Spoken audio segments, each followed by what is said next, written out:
Salut à tous, j'espère que vous allez bien. Aujourd'hui, ça va être une présentation de cette figurine Retour à le futur 2 de Marty McFly. Figurine NECA. Franchement, voilà, je l'attendais avec impatience. Ça fait un bon bout de temps que je l'avais précommandé. Donc là, on voit l'essentiel de la gamme. Bon, j'ai pas craqué pour les autres.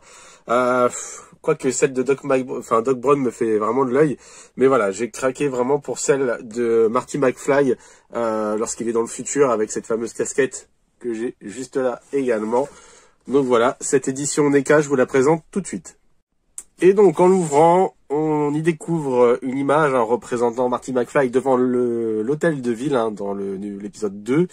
Le packaging est représenté comme ça, avec le fameux overboard. Vous avez ici son scratch, là une autre tête de Marty McFly et sa casquette, Pepsi Cola, et puis là d'autres petits accessoires. Voilà.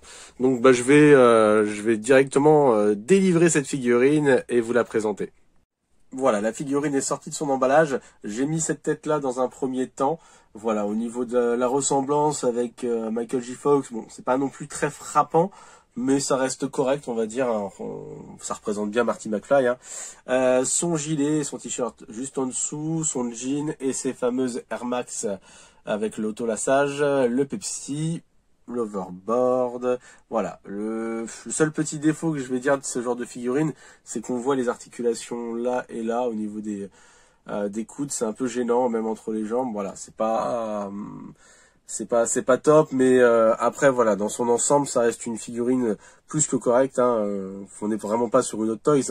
Là, bon, ça vaut clairement son prix. Je l'ai payé une trentaine d'euros et je vais vous tout de suite vous faire découvrir l'autre modèle en fait qu'on peut mettre sur cette figurine. Donc voilà le deuxième visuel, Marty McFly sur l'overboard. Je la trouve vraiment sympa, cette figurine dans cette position-là. Je vais de toute façon l'exposer comme ça. Donc avec sa casquette, comme je vous l'avais montré tout à l'heure, son gilet et voilà les petits supports pour l'overboard. Alors je trouve les supports relativement fragiles. J'ai bien galéré à mettre tout ça en place du fait que la figurine pèse son poids tout de même, et le support est assez léger. Donc elle a fait quelques petites chutes, mais ça va. Voilà, rien de grave.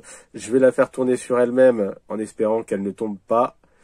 Voilà, les finitions sont plutôt correctes pour ce type de figurine. On est vraiment sur de la figurine standard, on n'est pas sur du Hot Toys. Voilà, les finitions sont sympas, mais c'est pas non plus extrêmement détaillé.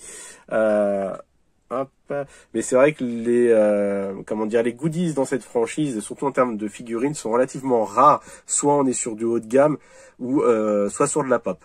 Donc là, voilà, c'est un intermédiaire assez intéressant. Ça coûte à peu près 36 € là sur Ivy. Donc voilà, c'est les seuls petits défauts au niveau de cette figurine sont que les articulations sont un peu trop visibles à mon goût. Et les supports sont relativement fragiles. Mais sinon, voilà, très content de mon achat.